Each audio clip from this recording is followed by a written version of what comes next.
Exploración de la experiencia alucinatoria. Elementos generales. Primero, experiencias alucinatorias numerosas o continuas, durante horas, días o semanas, bien de forma persistente o intermitente. 2. Pérdida de juicio de realidad.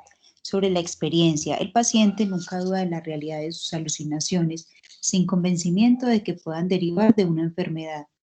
3. Resistencia a comunicar la experiencia.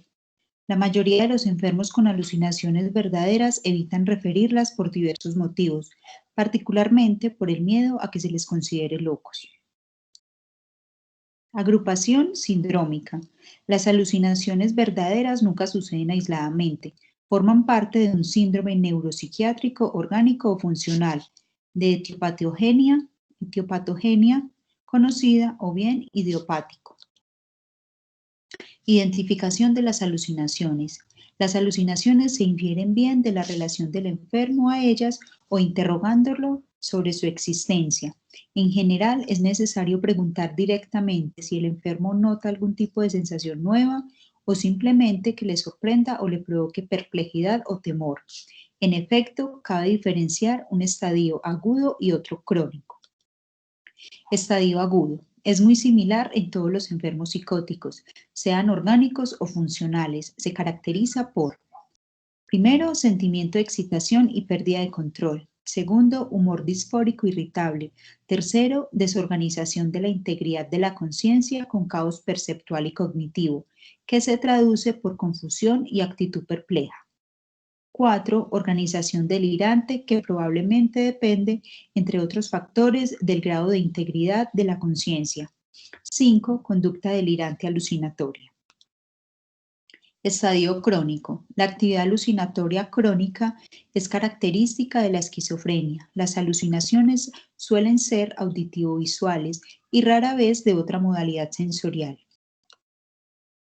Alucinaciones según la modalidad sensorial. Alucinaciones auditivo-verbales. Esquizofrenia. Oyen voces que hablan o dialogan entre sí sobre sus pensamientos. El paciente se siente sujeto a las argumentaciones de las voces. Las voces suelen comentar algunas de las actividades del paciente. Invariablemente, el sujeto se siente controlado por la experiencia alucinatoria, concluyendo que debe existir algún tipo de fuerza capaz de ejercer ese control.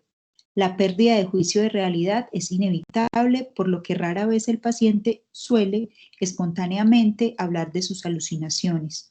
En la esquizofrenia, estos fenómenos suceden con absoluta claridad de la conciencia y en ausencia de patología de humor. Manía. Dado que los jóvenes esquizofrénicos y maníacos se parecen en la segunda fase, ciertos autores sostienen que en los últimos no son infrecuentes las alucinaciones.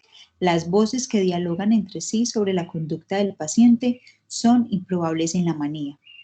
Melancolía. En la depresión endógena, las alucinaciones auditivo-verbales son igualmente raras. Algunos enfermos de edad avanzada refieren oír voces insultantes o desaprobatorias esporádicas. El fenómeno suele ir acompañado de inhibición o agitación. Nunca las voces son largas frases dialogantes y los sentimientos de culpa o ruina orientan el diagnóstico.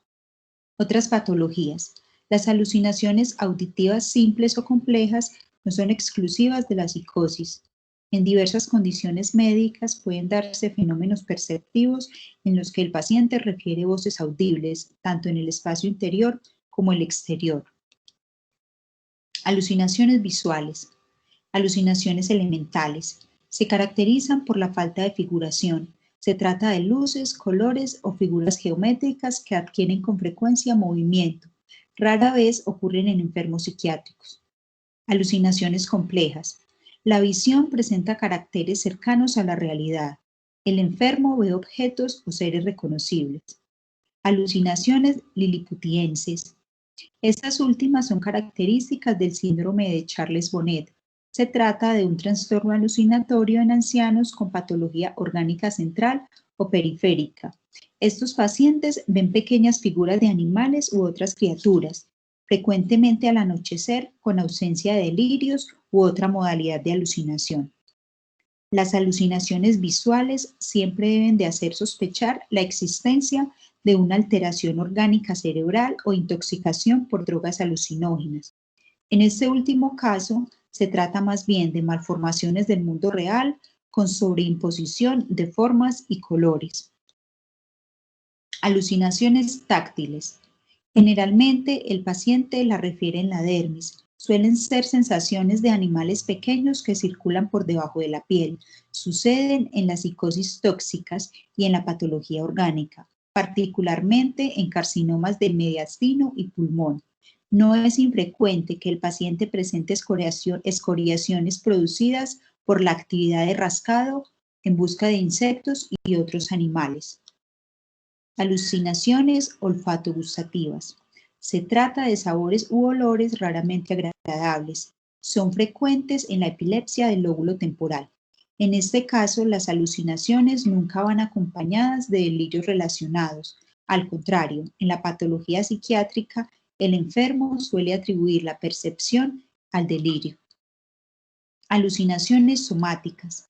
Se denominan también sinestésicas o somoestésicas, referidas al interior del cuerpo o de alguna de sus partes.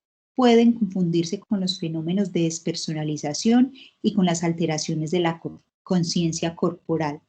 Las alucinaciones somáticas rara vez suceden de forma aislada, acompañando delirios de pasividad o indiferencia en los esquizofrénicos.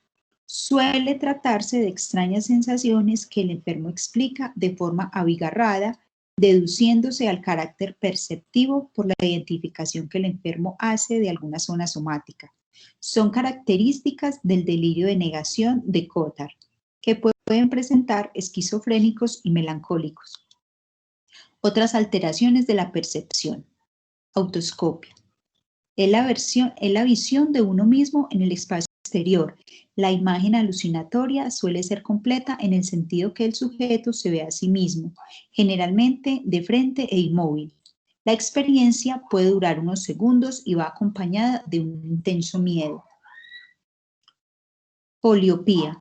Se caracteriza por la visión de imágenes múltiples con frecuencia en un hemicampo, que persisten con los ojos cerrados. Son frecuentes en lesiones o traumatismos del lóbulo occipital.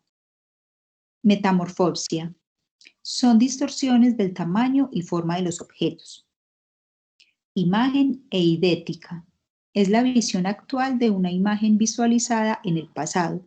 Sucede con los ojos cerrados y sin la participación directa de la voluntad. En su génesis intervienen mecanismos de la memoria y emociones. No guarda relación estricta con ninguna patología, pudiéndola referir a personas normales en condiciones de fatiga o reposo solitario. Alucinaciones hipnopómpicas e hinagógicas. Las primeras suceden al inicio del sueño y las segundas al final de un periodo de dormición. Consiste en intensas imágenes y visualizaciones similares a las que se refieren en los sueños. Las alucinaciones hipnagógicas son relativamente frecuentes y características del síndrome narcoléptico, aunque puede presentarse eventualmente en sujetos normales. Acineptopsia y acromatopsia. La acineptopsia es la incapacidad para percibir el movimiento debido a lesiones de la circunvolución temporal medial a nivel occipitotemporal. Los síntomas asociados son afasia y acalculia. En la acromatopsia, los pacientes pierden la percepción del color debido a las lesiones del lóbulo occipital ventral y circunvolución fusiforme. La percepción del cambio de color puede ser reconocida, mientras que la visión del color permanece invariable. Alucinaciones visuales complejas. Derivan de las lesiones del lóbulo temporal, lóbulo occipital y parietal. Las imágenes aparecen en movimientos y son muy frecuentes en la epilepsia, enfermedades multisistémicas y en intoxicaciones por sustancias. Alucinaciones pendiculares. Son alucinaciones visuales extremadamente intensas y vívidas debido a lesiones diencefálicas o de la corteza occipitotemporal. El origen es con frecuencia de tipo vascular y se asemeja a las alucinaciones hipnopómpicas. Palinopsia. Sucede después de la ausencia del estímulo visual. El paciente refiere el mismo estímulo durante un cierto tiempo después de haber desaparecido y no depende de la intensidad de este. Su origen son lesiones en los lóbulos temporal y occipital. La palinopsia puede darse igualmente en patologías mentales, esquizofrenia y depresión, como en consumo de sustancia. Alopecia y sinestesia. La alopecia visual es la transposición de imágenes visuales de un epicampo visual al otro. No son frecuentes las alucinaciones auditivas y somáticas simultáneas. Sucede con cierta frecuencia en la epilepsia. Agnosia auditiva. Es la incapacidad para apreciar el significado de los sonidos a pesar de la percepción normal de los tonos. En un mismo paciente puede coexistir una agnosia verbal y no verbal. Sucede en lesiones del lóbulo temporal derecho y parietal. La amusia es un fenómeno similar respecto a la apreciación de la música.